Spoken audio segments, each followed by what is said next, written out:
Muito obrigado. Em primeiro lugar, eu peço imensa desculpa pelo meu portunhol. São 35 anos, mas a separar a genética não permite, é muito perto. Eu sou chileno, eu agora apresento-me sempre da minha forma, eu gosto de irritar as pessoas, então apresento-me como imigrante profissional. Já vivi na Inglaterra, vivi nos Estados Unidos, no Brasil, no México. Meu pai era funcionário das Nações Unidas, portanto, aquela coisa horrível que as pessoas acham agora. E cheguei a Portugal, descobri Portugal muito antes dos turistas. Era um Portugal fantástico. E eu estava a fazer contas, e eu morei no Campo Alegre 27 anos. E eu vivia aqui a Vossa Vera a 27, entre 80 e fim de 87 e 2015. Nós éramos aqueles chatos ali do Centro de Citologia Experimental, que depois se transformou no IBMC, construímos, e a Faculdade de Ciências não ficou sossegada até que nos mandaram embora. Mas ganharam outros ainda mais chatos, portanto, olha, cada um faz o que quer. Nós agora estamos no Campo Alegre e este para mim é uma coisa interessante. Eu me dediquei desde praticamente 2014, 2013, a construir uma nova instituição que já ouviram falar, do I3S, Instituto de Investigação e Inovação em Saúde, fica naquele outro polo da Universidade na Esprela, e a partir de mais ou menos 2018 eu não tenho participado muito em seminários e continuo a fazer investigação, tenho um grupo de investigação, mas sou gestor, tenho que gerir de forma a criar condições para outros florescer e fazer investigação.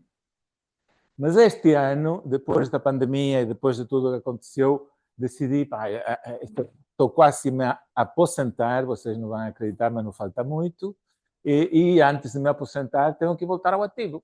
Então decidi começar a aceitar convites. Tive o convite no ano passado, até não aceitei no ano passado, mas este ano aceitei, e foi logo. Marcamos a data logo. E, portanto, o que é? Isto obriga-me a pensar. Eu gosto imenso de dar aulas, dou aulas no Abel Salazar, dou aulas de alunos vossos, que são alunos de Bioquímica, que é um curso partilhado, e me tenho dedicado, sobretudo, a esta coisa não é das genéticas do ponto de vista formal, mas da genética do ponto de vista molecular. O trabalho que eu vim originalmente a fazer a Portugal foi criar condições para desenvolver a biologia molecular em Portugal e penso que foi um período, tem sido um resultado muito bom. Contudo, antes de começar... E foi para trazer moscas. Aliás, outro dia foi muito interessante com as moscas. Vocês não vão imaginar, mas o meu modelo de estudo sempre foi a Drosophila melanogaster. A Drosophila é, até agora, o melhor modelo genético de um organismo multicelular que existe. Foi criado em 2000 e foi desenvolvido a partir de 1905 por Thomas Morgan, ganhou o Prêmio Nobel. Foi o organismo onde se localizaram os genes nos cromossomas pela primeira vez. Mas quando eu cheguei a Portugal, as condições não eram tão boas, e então eu fazia comida das moscas em casa, e depois trazia aqui para o laboratório. E, portanto, eu conheço a Leonor há muitos anos, por outras vias, e ela conhece-me para trás e para frente. Contudo, antes de começar, e porque estou na Faculdade de Ciências, e eu tenho que fazer uma nota prévia a um amigo, uma pessoa muito querida, muito controversa sempre, o António Morim. O António Morim faleceu no ano passado, mas também queria fazer-lhes nota de que no dia 21 de março, no I3S, vamos ter um dia sobre ele, uma homenagem ao António. António era uma pessoa irredutível, às vezes insuportável, muitas vezes difícil de lidar, mas muito inteligente. E foi muito interessante porque eu estabeleci uma relação de amizade muito forte e há uma cumplicidade intelectual com ele logo de início. Por algum motivo, tínhamos essa coisa da honestidade científica como uma coisa fundamental. e isso ele reconheceu e nós ficamos muito amigos. De qualquer forma, penso que, como eu ia falar de genética, e é o que interessa neste seminário, pensei que valia a pena e ficam todos a saber o que vai acontecer. Mas agora dar início àquilo que eu queria fazer, que é dar o seminário, vou marcar aqui o tempo, mais ou menos 45 minutos, não pretendo fazer mais. E gostava imenso as minhas aulas são aulas conversadas com os alunos. Eu sei que os alunos estão ali com o computador para ver se o que estou a dizer está certo ou errado, já conheço o sistema. Então, o que eu faço muitas vezes é o contrário. Eu vejo o aluno e digo-lhe, diga-me, está certo ou está errado? Então, a gente estabelece um bocadinho uma colaboração. Portanto, podem me interromper em qualquer momento, qualquer coisa, qualquer pergunta faz sentido. E o que eu decidi fazer, falar um bocadinho sobre a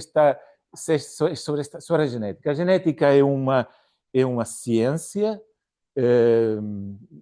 inicialmente desenvolvida pelo não necessariamente o Darwin, mas teve a sua... Embora não sabia da genética, a genética foi o que foi a base dele, e depois Mendel e por aí fora.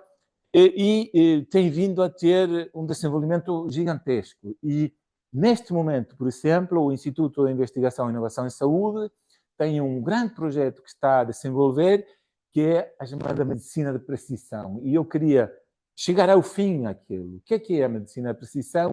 Para onde caminha a genética? E, basicamente, esta pergunta que está aqui, como é que o nosso genótipo, o que está no nosso DNA, se relaciona com o nosso fenótipo? E eu, nesta conversa, não assumo nada. Para mim, pode haver alunos de matemática, de filosofia, de história, seja o que for. E a ideia é um bocado conversar sobre, desde o princípio ao fim. Isto aqui é um bocado perigoso, mas sei lá. Portanto, uma das coisas que tem acontecido durante o último tempo é que a nossa capacidade de aceder ao genoma se modificou radicalmente. A descoberta da edição do genoma pela Jennifer Doudna e Elizabeth Carpentier, ganharam um prémio Nobel de Química por isso, nos permite fazer coisas como esta, não é? E isto é engraçado, que isto já tem para aí 10 anos. Portanto, isto já se falava de 10 anos atrás, que iria ser possível desenhar, pedir genes, não é, específicos para alguma coisa. E este cartoon já tem algum tempo e tem alguma piada. Mas o que me interessa a mim é outra coisa. O que me interessa a mim não é tanto o problema... nos nossos dias, tudo é utilitarismo. O meu problema é o conhecimento, é um bocadinho diferente. Eu gosto do conhecimento pelo conhecimento, porque eu acho que o conhecimento tem valor em si para onde nós vamos, não é? E, portanto, aqui um problema fundamental que é o que é a organização biológica, não é? Como? Porquê? Porquê que as moléculas se juntam e se juntaram? Porque também temos que ver esta coisa, não é? Se juntaram alguma vez na história e deram origem a esta coisa que se reproduz e que tem esta capacidade. Depois vem a história das doenças e, de facto, a relação entre a genética e a doença é muito forte. E depois há isto de melhorar a condição humana. Será que nós conseguimos? Ou será melhor que a gente deixe essas coisas para a evolução fazer e nós não interferir demasiado, porque podemos fazer muitas asneiras. E, portanto, aqui um bocadinho a história parte daqui, não é? Embora Darwin publicou a sua origem das espécies antes de Gregor Mendel ter feito essas descobertas. Aliás, as descobertas de Mendel só vieram à luz no início do século XX e não antes, não é? Toda a base da evolução é a diversidade. O que nós temos que ter claro é que os sistemas biológicos é um sistema que está constantemente a tentar baixar o nível de entropia do sistema para mantê-lo o mais estável possível. Mas todas as forças à volta da vida é gerar confusão. E a gerar confusão significa, basicamente, gerar diversidade. E essa é a base da evolução. A base da evolução é que somos todos diferentes. E dentro das espécies são todas diferentes. Mendel formalizou aquilo. Thomas Morgan, como falávamos há pouco, na Drosophila, de facto demonstrou que aqueles fatores que determinam características estão localizados nos cromossomas, e depois há uma enxurrada de descobertas que vem Watson and Crick, fazem o tal modelo da molécula de ácido deoxirribonucleico, e a partir de 1953 o mundo muda completamente, estamos noutra visão da realidade biológica, e depois há coisas importantes, como é que esta molécula que está aqui se duplica, e era um problema difícil de resolver, mas formalmente e digamos quase que filosoficamente foi muito fácil. A molécula se desdobra, uma delas serve de molde, uma outra. É tão simples como isso. Agora, a enzimática daquilo, não sei se há bioquímicos aqui na sala, é muito complexa, é muito difícil, e tem uma taxa de erro. Ainda bem que tem uma taxa de erro, senão nós ainda estávamos na época do Neandertal à espera de que acontecesse qualquer outra coisa, não é? Portanto, estas coisas se juntam e se juntam todas elas.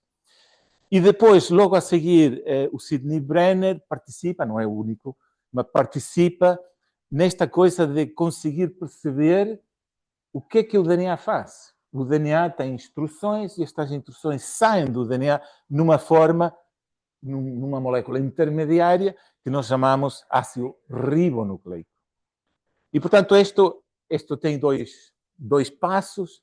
Tem o primeiro passo, portanto, esta quase que vai ser uma aula de biologia molecular.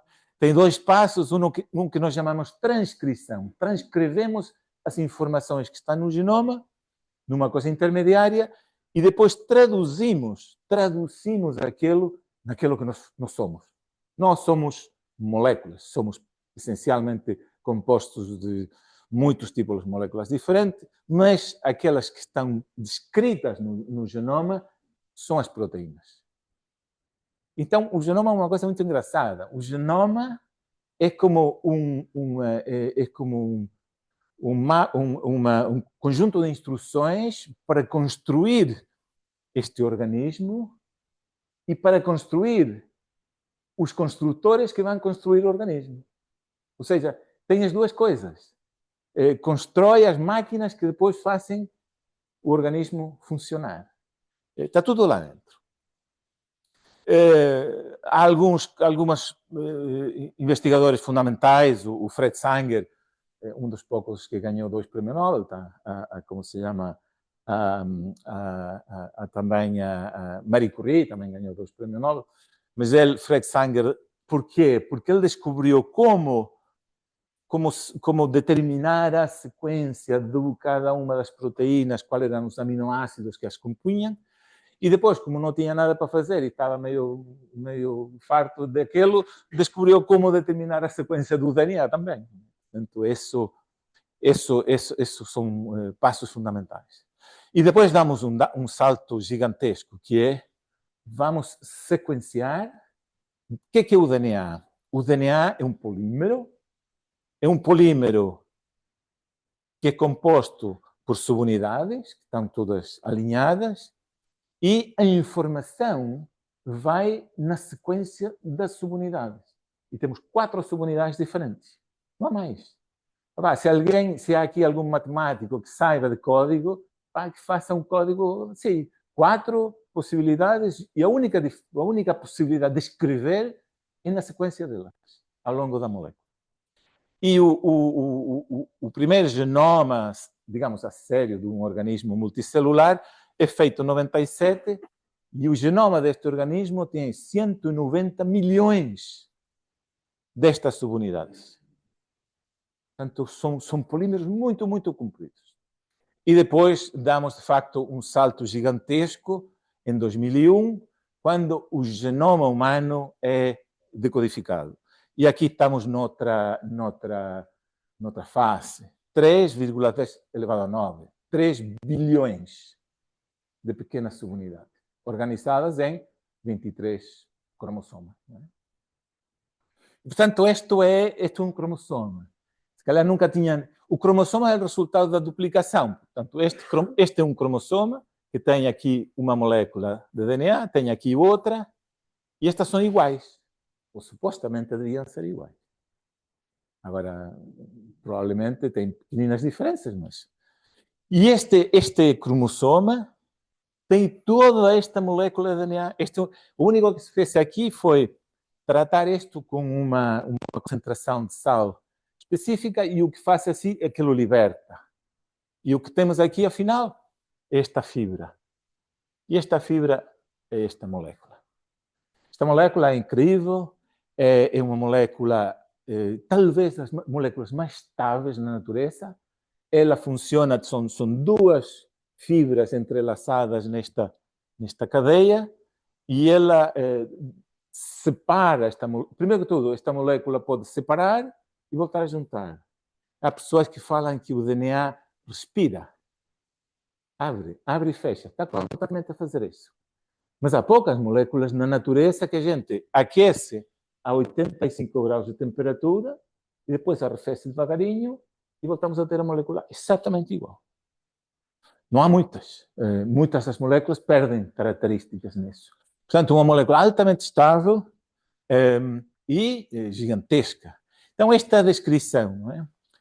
Esta é a sua formação, digamos, em 3 dimensões. Tem esta dupla hélice e temos duas cadeias. Para que é que estou a dizer isto? Para perceber um bocadinho melhor a informação. Nós andamos à procura de informação. Como é que a informação está escrita lá dentro? Esse aqui é o nosso problema. Temos 3 mil milhões de pares de bases e temos os genes. Aqui temos um cromossoma, temos aqui cada uma destas indicações refere um gene diferente. E o que é um gene? O gene é um fragmento de DNA que vai ser expresso. O que é ser expresso? Vai haver uma transcrição dessa sequência e esta sequência vai ser copiada de uma forma específica nesta molécula intermediária que depois vai ser utilizada para fazer proteínas. E a surpresa mais importante, uma das surpresas maiores que tivemos em 2001 é que, afinal, nós temos pouquíssimos genes. Nós temos 21 mil. Aliás, nós pensávamos originalmente que nós não somos tão complexos e não sei o quê, que devemos ter para aí uns 100 mil, 200 mil genes. A Drosophila tem, a mosca da fruta, tem 12.500. Agora, o arroz tem para aí 50 mil. O arroz é muito mais inteligente que nós. Mas muito mais. É brincadeira. Mas a brincadeira é que, afinal, a complexidade não tem a ver com o número de elementos que tem. Tem a ver com o facto de que estes 21 mil elementos se combinam de formas diferentes para gerar coisas diferentes. E nós temos outras características. Mas o que é surpreendente é que a informação propriamente tal para fazer o nosso corpo só está em 2 ou 3% do genoma. E, portanto, a partir de 2001, nós começamos a pensar, e os outros 98% são o quê? Lixo? A parte lixo.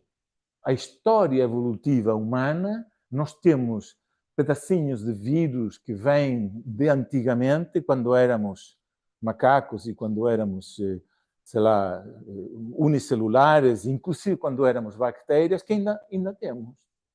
E, portanto, há uma arqueologia dentro do nosso genoma que está lá. Mas é surpreendente que, apesar de que a informação, portanto, os genes estão dispersos no genoma, 80% do nosso genoma é ativo. O que é quer dizer isso? Que 80% do genoma é copiado nesta coisa intermediária. Portanto, levanta questões sobre para que servem e coisas importantes sobre como funciona. Mas o que é que eu quero chegar? Não tanto ao pormenor, mas o que é? Um gene codifica através da sua sequência. E o que é isso engraçado? Imaginem que nós temos 3 vezes 10 elevado a 9 destas subunidades, não é? Se eu pego num fragmento de 10 unidades aqui no meio do gene e procuro no resto do genoma, a minha probabilidade de encontrar uma coisa igual é praticamente zero. É incrível, só com quatro símbolos. Epá, os hieroglifos aqui, o problema do código é muito interessante desse ponto de vista.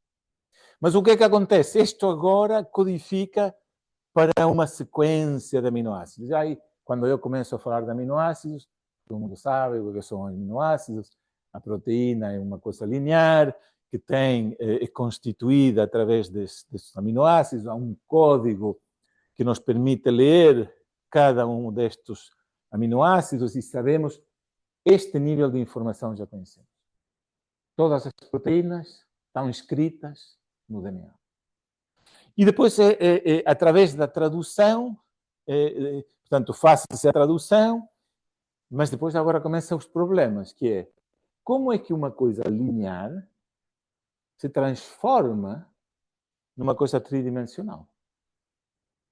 E aí, de facto, o que tem mais piada é que nós temos os genes, todos catalogados, sabemos a sequência, vamos à base de dados, confirmamos e por tudo fora, mas, graças a vocês e à inteligência artificial, resolveu-se o problema.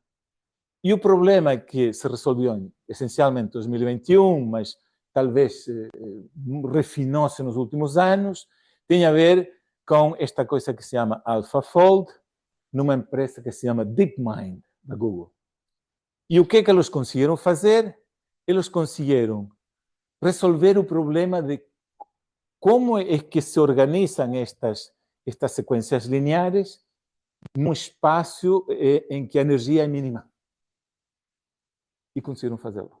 Portanto, se consegue agora, utilizando só a inteligência artificial, chegar a estas estruturas muito complexas, têm diferentes tipos de organização, mas já nos começa a dar uma ideia de que isto tem alguma forma. E aqui o problema da forma é que é fundamental. Não é? E, de facto, foi incrível. Isto tem vindo a transformar o nosso trabalho, porque se há aqui algum bioquímico, saberá que para eu chegar a uma estrutura como esta, antes demorava 10 anos. Porque eu tinha que pegar na proteína, tinha que produzir a proteína ou isolar a proteína, testar 200 condições diferentes em que ela se organizasse num espaço de forma diferente, pegar naquela proteína e levar para Grenoble ou para o CERN, disparar-lhe um raio fecho de raio-x alta intensidade e com um comprimento muito pequeno que me permitisse fazer uma difração de todos os átomos que estão aí dentro e eu depois andava para trás com a parte matemática para localizar os átomos. Agora eu vou ao DeepMind e em 10 minutos tenho o resultado. E o que se tem confirmado é que, de facto, 90 e tal % dos casos funciona. O que se faz na inteligência artificial bate certo. Mas esse é só um passo. Um passo de, digamos, às proteínas e já vemos, não é? Uma proteína é um tubo, é uma bola, é sei lá o que é, não é? Mas o problema agora, vamos por outros níveis de problema. Qual é outro nível de problema? Como que eu pego neste que estão aqui e faço isto? Aí é que a coisa torna-se mais difícil. Ainda a inteligência artificial não conseguiu resolver o problema, embora tenha certeza que os vossos colegas andam a trabalhar intensamente para resolver, mas é um problema diferente. Porque enquanto isto eu posso fazer no vácuo, no momento do tempo, Este bicho aqui se constrói ao longo do tempo. É muito diferente. Então, o que é que acontece? Acontece a coisa mais engraçada. É que a identidade de cada espécie, de alguma forma, eu não sei como, a identidade deste está escrito aqui. O que é que isso quer dizer? Se eu junto dois seres humanos e façam fertilização, eu tenho um ser humano, não tenho uma borboleta. Pode ser uma pergunta trivial, mas é a pergunta fundamental. Porque, de alguma forma, esta forma está escrita aqui. Este é o genoma humano, são os 23 cromossomas, aqui estão o X e o Y. Esta menina e esta menina vão ter 2 cópias destes. O rapaz vai ter uma cópia de cada um. E portanto, aqui há uma coisa fundamental, que é, ao longo da evolução, se escreveu no genoma como é que se constrói cada espécie. Cada espécie tem sua forma e tem seu desenvolvimento. E aquele está lá. Vamos comparar, e os termos de comparação são importantes, são interessantes, até do ponto de vista filosófico, não é? Uma célula, o Craig Venter, que é Craig Venter é um americano que contribuiu muito para o desenvolvimento da tecnologia que fez o genoma humano, pegou neste organismo, este organismo chama-se o Microbacterium genitalium e basicamente é um parasita intracelular, é como a tuberculose, vive dentro de outras células, mas se reproduz e tudo. Epá, só precisa de 470 genes. Ou seja, 470 unidades de informação são suficientes para criar um organismo vivo. Eu acho alucinante. Porque não vamos falar de vírus. O vírus não é um organismo vivo no sentido que estamos a falar aqui. O vírus, tá, o Covid, já ouviram falar do Covid, tem 15 genes, 16 genes, deve ter qualquer coisa assim, mas ele não sobrevive sozinho. Ele não é capaz de se replicar. Ele tem que infectar uma célula e tem que utilizar todos os componentes celulares. Estes bichos não. O único que vão roubar a célula aqui é energia. E já são autônomos como entidade própria. E eu acho aquilo fantástico. Chegar à conclusão de que com tão poucas unidades eu consigo fazer uma célula. Quando, por exemplo, uma bactéria tem 4.000 genes, não são 300, 470. Mas isto nos dá uma ideia da complexidade e chegamos a uma coisa muito interessante, que é da complexidade dos sistemas biológicos não depende do número, tanto.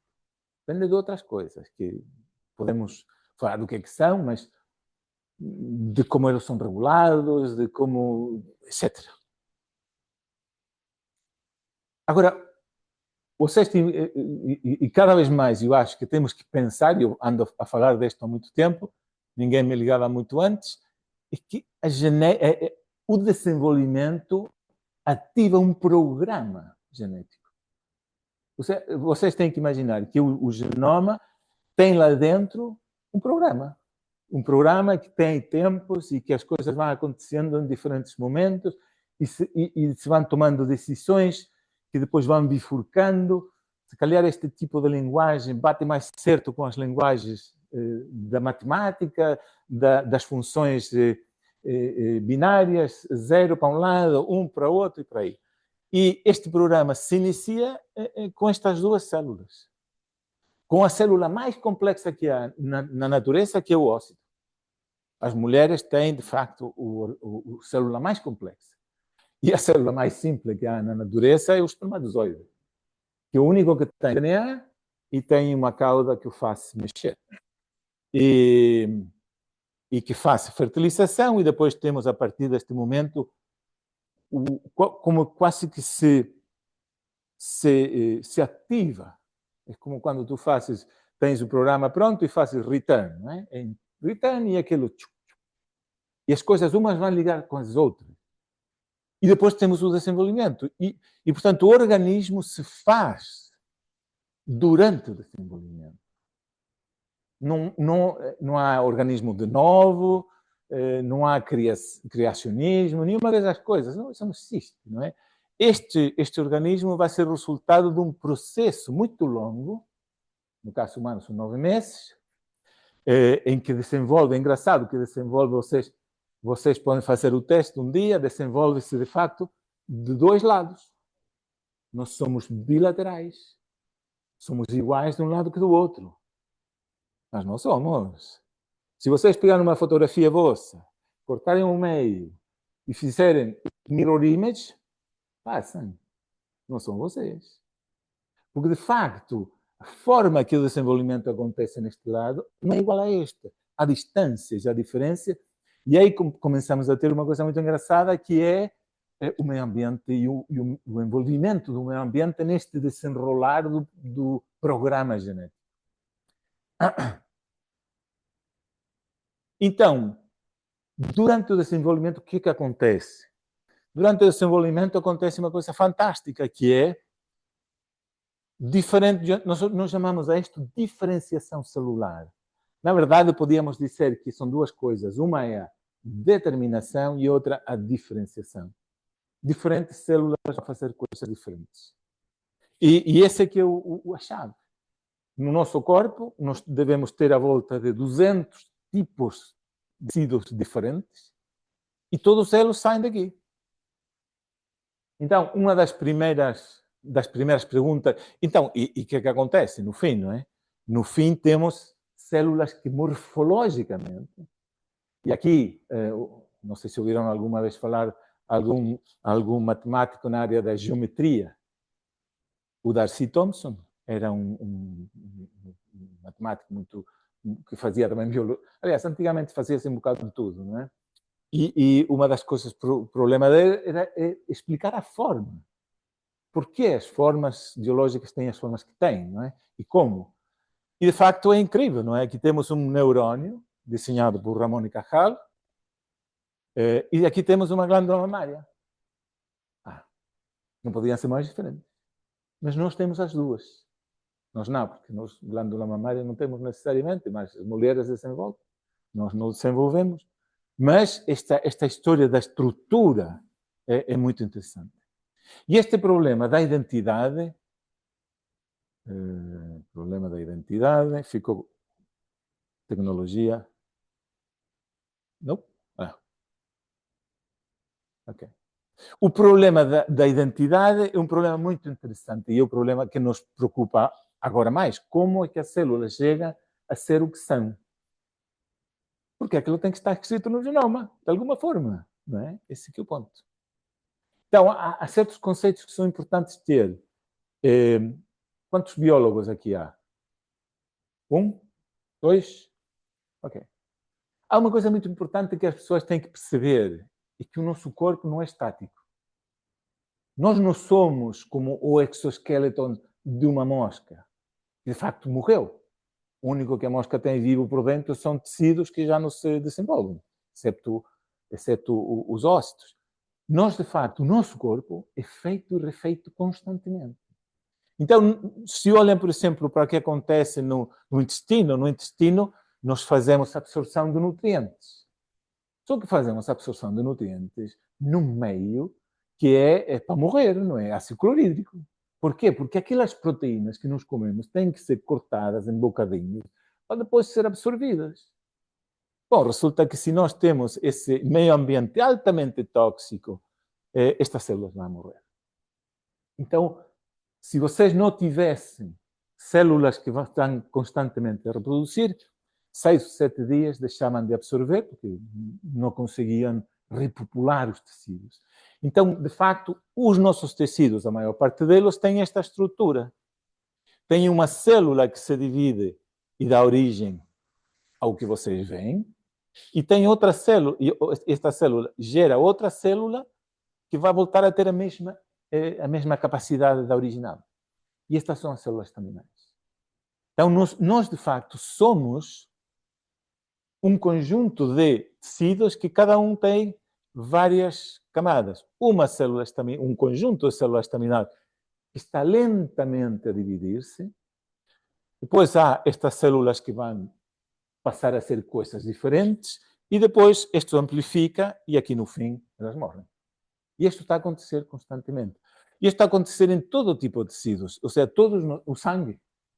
Não sei se alguma vez tiveram essa situação, mas se tiveram ou conheceram alguém que teve um tratamento de irradiação para eliminar células tumorais do sangue, o que é que acontece? A irradiação que faz-se mata estas células que estão aqui. Para depois ver se as novas células que aparecem aqui, nos dias a seguir, ou são transplantadas a partir de outra pessoa e, portanto, estão mais normais, digamos assim, ou isto volta a ser repopulado. Portanto, no fundo é isto. Nós temos 10 elevado a 13. O número é difícil de calcular, mas fala-se em trilhões de células. E 80% destas células são renovadas constantemente. Então, a imagem que eu tenho é simples. Vocês, hoje de manhã, olharam-se ao espelho, limparam os dentes, se pentearam. Pensem que daqui a uma semana vão se olhar outra vez, mas isto já não é a mesma pele. É outra pele. É nova. Isso vai dependendo, não é? Quando vamos ficando mais velhotes, aquilo demora um bocado mais a acontecer e já não acontece com tanta certeza. Mas, de facto, nós somos um bocadinho virtuais. Somos entes um bocadinho virtuais que estão a refazer-se constantemente. E isto tem um problema sério. É que nós temos a volta de 1 bilhão de células que, em cada momento da nossa vida, estão a multiplicar-se. Então, temos 1 vezes 10 elevado a 9 células a dividir-se e a volta de... E essas células cometem erros 1 vezes 10 elevado a 9. Portanto, em cada minuto que vocês têm, uma célula está a cometer um erro. E o erro é: não faça a divisão correta, não segrega os cromossomas corretamente, não replica o genoma corretamente. O que é que acontece? A maior parte do tempo, e normalmente até os 60, 70 anos, o nosso corpo reconhece aquilo e essas células desaparecem. Agora, este problema da identidade é um problema que já preocupa os biólogos há muitos anos, e um dos mais importantes, o John Gurdon, também ganhou o Prémio Nobel por seu trabalho, foi nos anos 60, 70 do século passado. Nós conhecemos a Dolly, todo mundo, vocês conhecem a Dolly, mas isto é 1996. John Gurdon tinha feito o mesmo 30 anos antes. Só que o problema dele é que ele fez isso com a rã. E como nós achamos que a rã não são grande coisa, então ele não tem impacto. Mas o trabalho dele não era fazer rãs iguais umas às outras. Não. O trabalho dele era, a pergunta que ele tinha era outra. Ele queria saber se todos os tecidos deste organismo, quando é adulto, derivam de escolhas de pedaços de informação do genoma que vão dar origem a células diferentes. Então, a pergunta dele: será que durante a diferenciação e a especialização das células envolve a perda de material genético? E por isso o que ele fez foi tirar células da pele, reintroduzir o núcleo das células da pele num ovócito e perguntar: será que é capaz de dar origem a todos os tipos celulares? E a resposta foi que sim. Portanto, não havia ali uma coisa: será que nós vamos criar um mamífero igual? O problema técnico do mamífero é mais complexo, e podemos falar dele um bocadinho. Mas não só pelo facto de que esta célula que eu cito é relativamente pequena, não é? Mas o resultado foi muito importante, que é: não há perda de material genético. Portanto, as células adquirem a sua identidade através de outro mecanismo, um mecanismo diferente.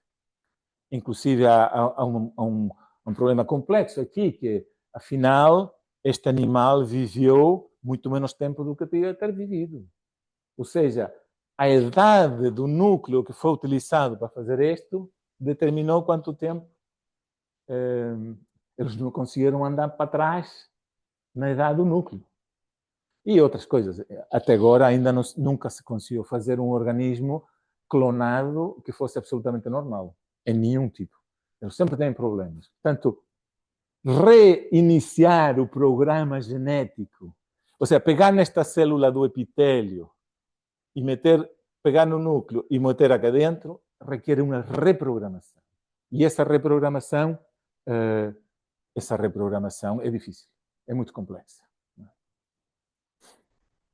Então, como é que as células adquirem identidade? Porque é um programa genético de desenvolvimento. Ou seja, aqui temos, por exemplo, diferentes camadas celulares. O coração. O coração vem essencialmente de uma camada chamada mesoderma. E à medida que o mesoderma vai ativando, estes são genes diferentes, estes genes vão gerando partes diferentes deste coração. Ou seja, é a ativação da regulação de genes que podíamos pensar que são switches, não é? O switch on, switch off, e cada um destes grupos de células vai adquirindo uma identidade e vai construindo diferentes partes deste organismo. Este é um slide um bocado mais complicado, mas este conceito de que estes genes que estão aqui descritos, eles foram inicialmente descritos na Drosophila, e foi depois demonstrado que estes genes definem diferentes partes do organismo. Por exemplo, este gene que está aqui define a cabeça, este que está aqui, a primeira parte do tronco com as primeiras extremidades. A seguir vem este, depois vem este e depois vem este. E é muito engraçado que no genoma as diferentes partes do corpo estão organizadas da mesma forma como vão dar origem ao organismo final. Mas muito mais interessante ainda é que estes genes são iguais aos que acontecem no peixe e são iguais aos que acontecem nos humanos. Ok, nós somos sempre mais complicados. Temos vários tipos, não é? Aqui só temos um, aqui temos o A, B, o C e o D. Mas, basicamente, se nós colocamos isto no embrião, é como se fosse um peixe, desde a cauda até a cabeça. E, portanto, há um programa genético de desenvolvimento. Esta ideia do programa é fundamental. Porque, por exemplo, se eu quiser utilizar, vamos pôr o caso, morte celular cerebral derivada de um evento, um AVC. Como é que eu trato isso? Como é que eu posso tratar isso no futuro? Como eu gostaria de tratar?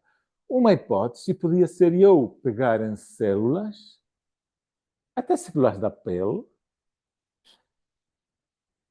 induzir o conjunto de genes necessários para transformar essas células em neurônios e depois injetá-las de volta aqui. Isso é que a bioengenharia e a medicina regenerativa quer fazer.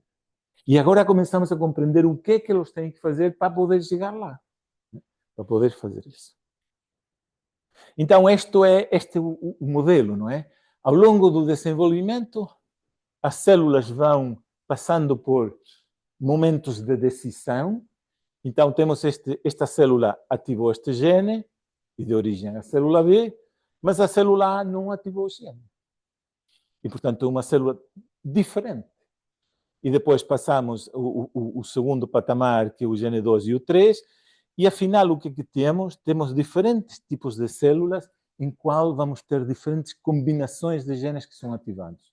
E esse aqui é digamos, A ideia é que há um programa e este é combinatório, está cheio de mais ou menos 1/3 dos nossos genes são de facto reguladores. Os outros 2/3 fazem coisas. Aquele terço regula que os outros funcionem no sítio certo, no momento certo. E há um nome importante, o Conrad Waddington, um filósofo nos anos 50, que fez um desenho que ele chamou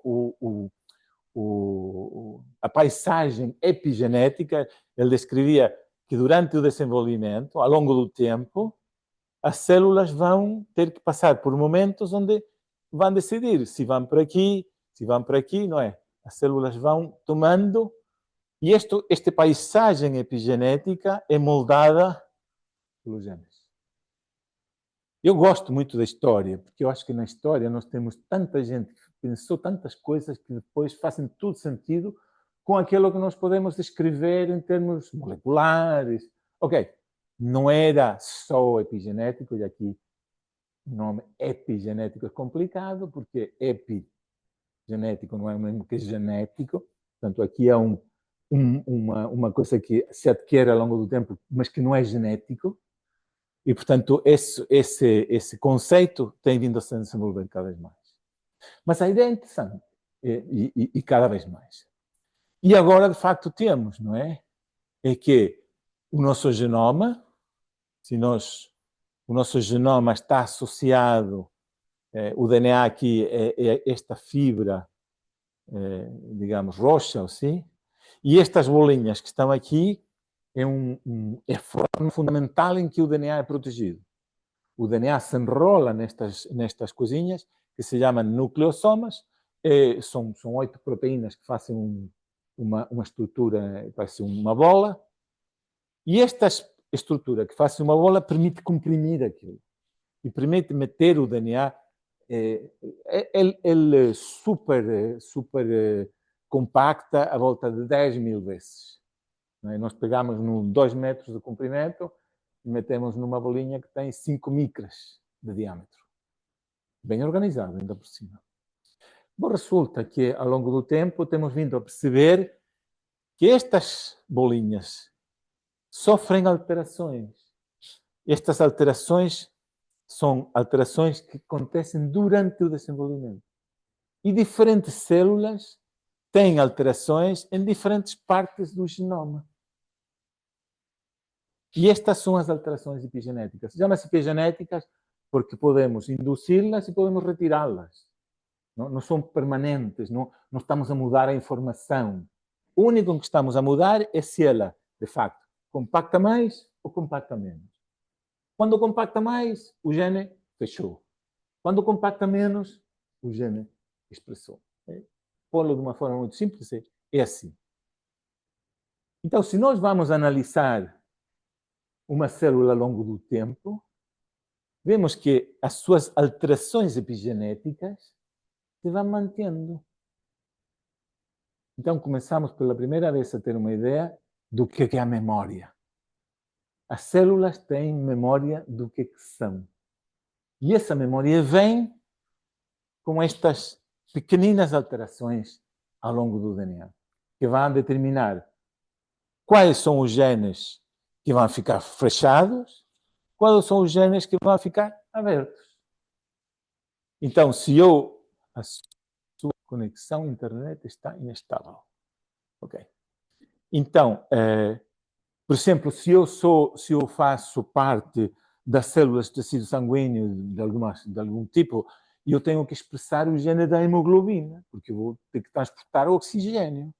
Bom, as células que dão origem às células do sangue, têm que saber que têm que ter o gene da hemoglobina aberto, porque se estiverem fechados já não conseguem fazer. Portanto, parte da identidade já não é o gene, é o gene que ao longo do tempo ganhou memória. Então, os nossos genomas desenvolvem esta memória. E um conceito muito, muito interessante que é o que é a memória celular. Então, no fundo, nós temos o genoma, em que a epigenética, e obviamente que há outros fatores, Tem que haver fatores ao acaso, infecção, irradiação, muitas coisas que vão condicionar, que dão origem aos processos biológicos e que se resolvem no desenvolvimento e manutenção de um organismo. Mas há perguntas fantásticas e talvez uma mais engraçadas é como é que se deu origem àquilo? E o que eu quero chegar é aqui a diversidade humana. Mas a primeira célula que se pensa aconteceu é 4 vezes 10 elevado a 9. Portanto, acabaram meus 45 minutos e, portanto, vou ter que alargar o tempo. Desculpe. Mas vocês mandam-me calar quando quiserem. Eu posso falar horas também. Portanto, 4 bilhões de anos atrás, um asteroide vindo de algures longe no sistema XPTO trouxe cá qualquer coisa. Ou não sabemos. Não é? Ou houve um caldeirão de elementos que deu origem, pouco a pouco, à junção de moléculas orgânicas.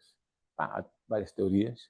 O resultado é que nós começamos a ter organismos e eles começam a divergir uns dos outros. Mas eles partilham grande parte do seu genoma. Nós partilhamos 30% dos nossos genes com as bactérias. Nós somos extraterrestres completos. Usamos mecanismos. Por quê? Porque a evolução de origem a soluções, e a evolução não é inteligente, primeiro que tudo. Não é? A evolução não é uma coisa direcional. A evolução é o acaso. E depois o meio ambiente seleciona. Mas quando tem uma solução que funciona, não volta a começar outra vez. Funciona e repete. E, portanto, nós vemos estas soluções repetidas em muitos organismos diferentes. E depois começamos a perguntar, ok, nós somos o máximo e nós temos que nos perceber. E, de repente, começamos a analisar o genoma do nosso amigo mais próximo. E, de facto, não é bem o orangotango é um bocado mais afastado, é o chimpanzé, mas eu achei imensa piada, as duas caras parecem muito, portanto, achei que fazia mais sentido. Mas nós divergimos em menos de 1%. Ou seja, número de genes, organização e função dos genes, organização dos cromossomas do genoma, tipos de células e tecidos, anatomia dos sistemas, com grandes diferenças. Pequenas, mas grandes diferenças. Uma enorme diferença é que quando nós nascemos, o nosso crânio não está fechado. O nosso osso está tudo solto, são placas. E por quê? Porque durante o primeiro ano, 1 ano e meio de vida, aquilo cresce. E há casos, situações de crianças em que isso vem fechado. E para que vocês não fiquem a pensar o que é que acontece, é muito simples. Eles perforam o crânio todo, soltam o crânio para a criança poder crescer. E depois de soltar aquilo, metem-lhe um capacete para proteger. 1 ano e meio depois, fecha e está tudo bem. Mas essa é uma diferença muito significativa. Se nós vemos o peso do cérebro deste em comparação com o corpo, é muito superior ao peso do cérebro do orangotango. Não tem nada a ver. Mas, se nós queremos perceber como é que demos o salto daqui para ali, temos que voltar para lá. Temos que olhar quais são as diferenças. Este, se calhar, nunca iriam imaginar, este é um mapa do mundo. Mas é um mapa do mundo de uma forma diferente. É a forma como o António Amorim olhava para o mundo. O António Amorim olhava para o mundo num momento em que temos a África a desenvolver os primeiros humanídeos e depois a expandir-se a Ásia, a Europa, a América do Norte e a América do Sul. E, por exemplo, a América do Sul chega, a volta, talvez está um pouco errado, 10, 15 mil anos atrás, e agora toda a história de quem descobriu o quê, é interessante pensar naquilo. Quando os europeus chegaram a todo lado, havia gente. E havia gente há muitos mil anos. Mas este é o problema. Mas o problema que eu quero chegar, finalmente, é este. Resulta que isso, afinal, Estes devem ser todas espécies diferentes. Não, não. São todas a mesma. E a diferença, a diferença entre duas, estas são mulheres, estes são homens, a diferença entre estes homens são 3 milhões daquelas unidades do genoma. Estamos a falar de 0,1%. Isso é o que me separa a mim de cada um de vocês. É pouco. Mas resulta que, em termos fenotípicos, é gigantesco. São muito diferentes. Estrutura, forma, tecido, tudo, podemos dizer, são todos iguais. Mas, afinal, dá origem a esta diversidade. E eu tive à procura de duas imagens que fizessem eco no momento histórico que estamos a viver, em que o branco é mais símio que o negro, que é mais inteligente, que eu acho muita piada, sobretudo pelas declarações que aconteceram. Exatamente. Exatamente. Com as declarações que tivemos ontem à noite, que foi, de facto... mas é impressionante, 0,1%. Essa que é a diferença. Mas essa diferença é significativa. E é significativa, e o que são essas pequeninas diferenças? São as diferenças que, quando nós comparamos o mesmo segmento do DNA de duas pessoas, numa tenho esta molécula e na outra tenho esta molécula. E só 1% destas pequeninas diferenças, de facto, estão nas proteínas. As nossas 9% iguais. Mas não somos iguais. Então, há outras partes do genoma onde há outras condicionantes da identidade. Obviamente, o meio ambiente e tudo o que queira, mas é fundamental. E para que vejam, eu vou alterar uma base, uma molécula de uma pessoa, vou pegar nesta que está aqui, o que me vai dar uma alteração no aminoácido desta proteína, e este rapaz, coitado, a partir dos 45, 50 anos, vai deixar de conseguir andar, vai não ter mobilidade nas mãos e vai morrer de paramilodose.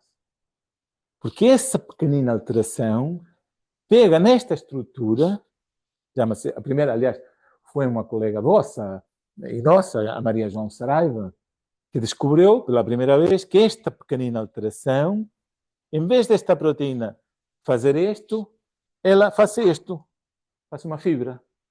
E essa fibra deposita. E deposita nas extremidades nervosas.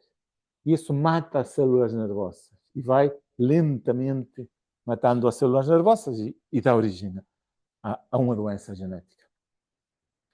Então,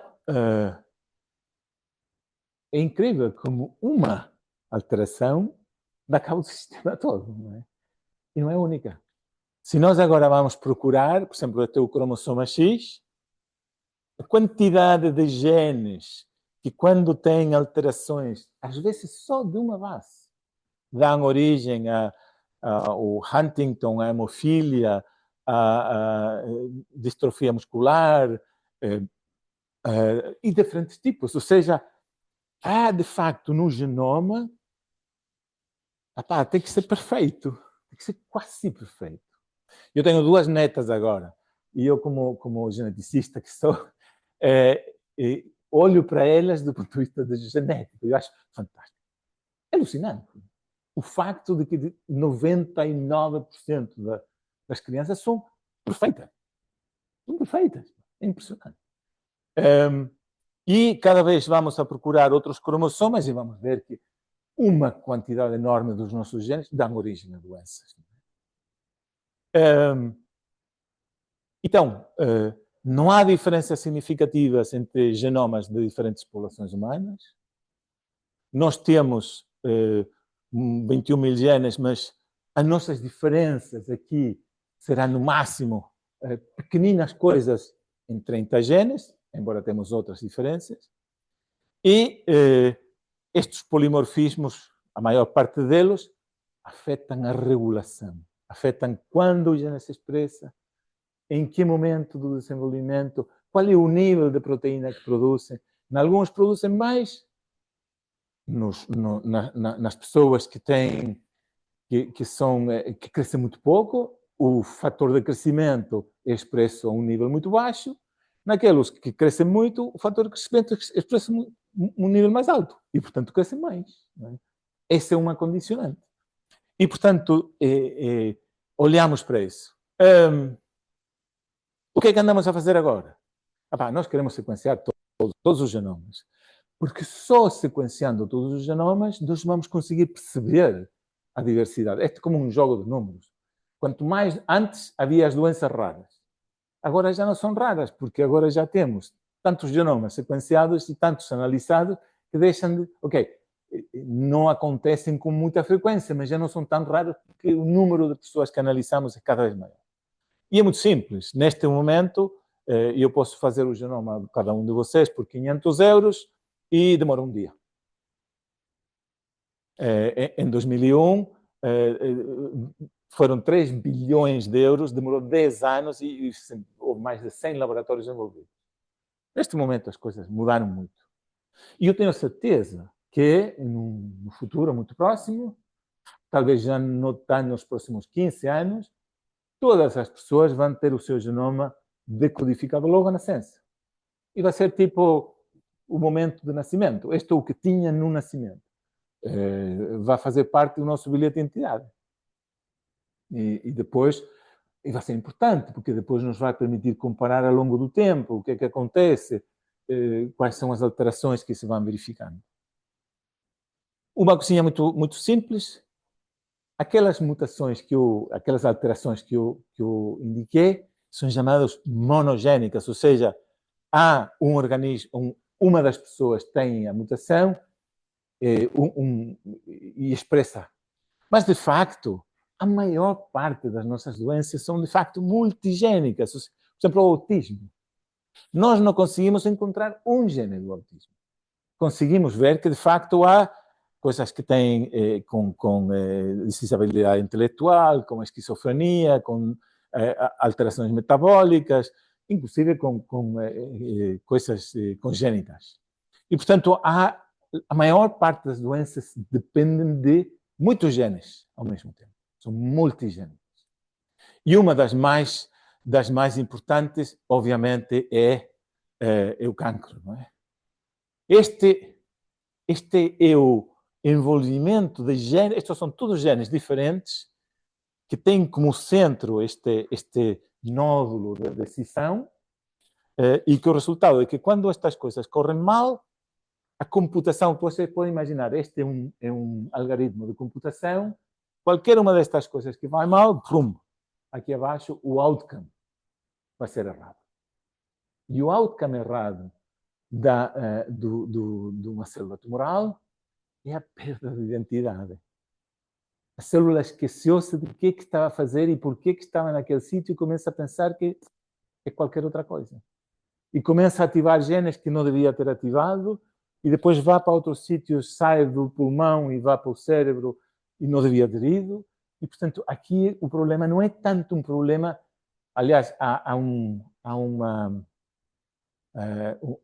muitas vezes as pessoas pensam que o cancro é um problema, que as células proliferam muito. Não é assim. Se proliferassem muito, nós não chegávamos aos 30 anos. As células tumorais proliferam muito pouco. Por quê? Porque cometeram erros e fizeram asneiras, 99,99% vão morrer. Porque, de repente, uma delas dá aquele saltinho e diz sobrevive. Mas vai proliferar devagarinho. Mas, de facto, vamos ver que o cancro aparece normalmente nas pessoas mais idosas. 70, 60, 70, 80. Por uma razão simples. Que o nosso corpo se defende muito bem disso. Então, o problema aqui é as pequenas, grandes diferenças no genoma geram o que eu chamo susceptibilidade. E esse que é o nosso jogo neste momento. Não é tanto aquela mutação da paramilodose que nós sabemos que 100% que tem vai dar aquilo. Não. É perceber quais são aquelas pequeninas diferenças que geram susceptibilidade ou podem gerar proteção. Eu tenho uma diferença aqui, diferente com ele, em que no meu caso vai dar asneira, no caso dele vai sobreviver melhor. É uma pequenina diferença. Aquela proteína, aquele gene se expressou ligeiramente e, portanto, e isto tem muitas implicações. A idade em que se manifesta a doença, a severidade, a forma como o nosso corpo responde a tratamentos. E já estou um bocadinho longe e já passou 1 hora neste momento, portanto vamos começar a acabar. Quais são os grandes projetos neste momento? É mapear. Nós somos todos ligeiramente diferentes, temos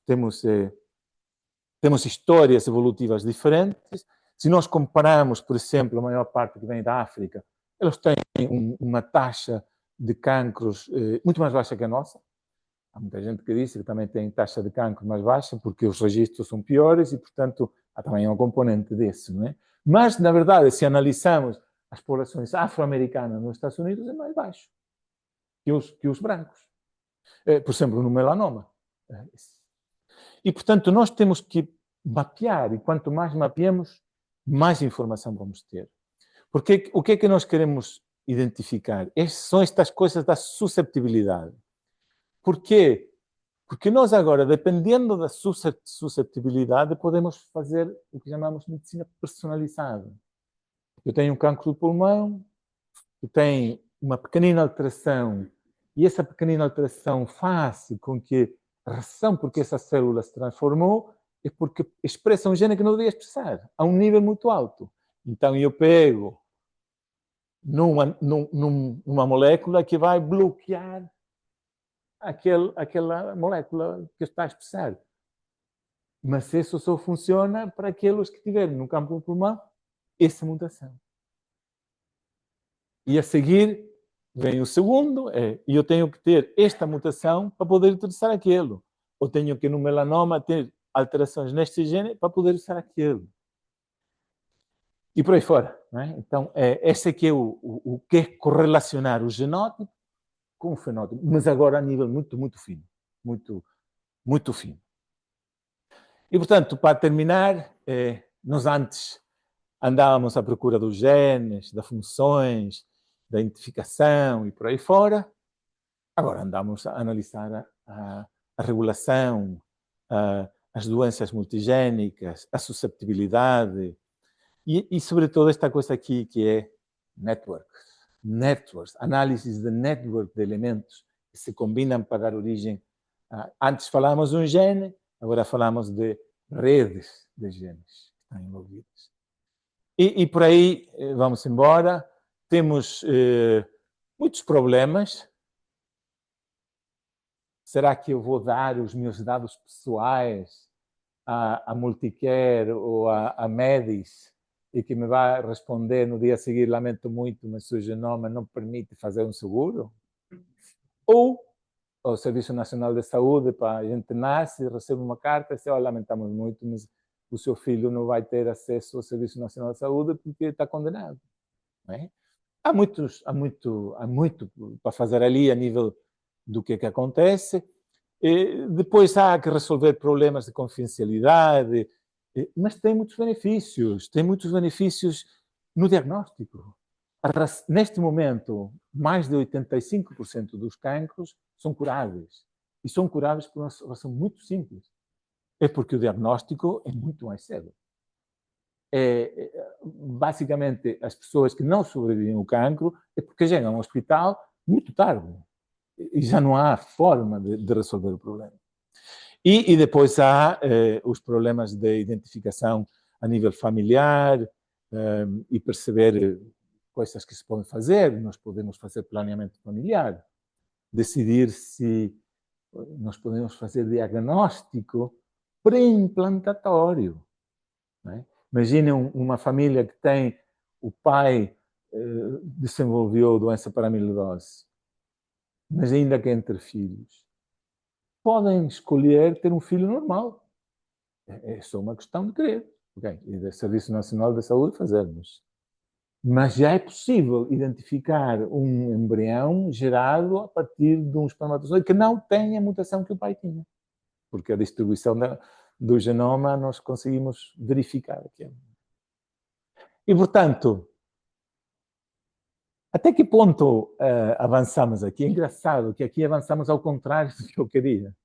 Nós avançamos que podemos melhorar, não sei se eliminar, eu acho que eliminar é uma coisa que não se consegue fazer, está na natureza da biologia e na complexidade do sistema vão acontecer. Vamos melhorar a condição humana?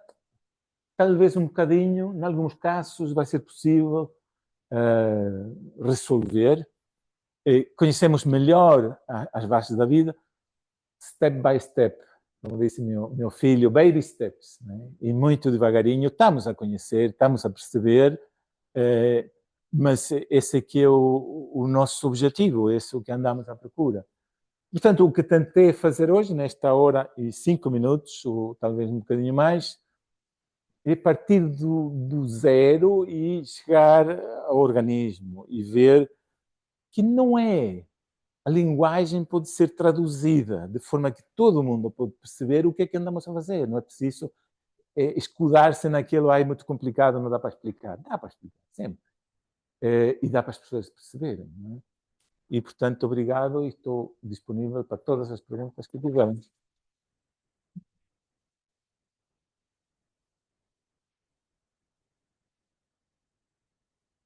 Claro.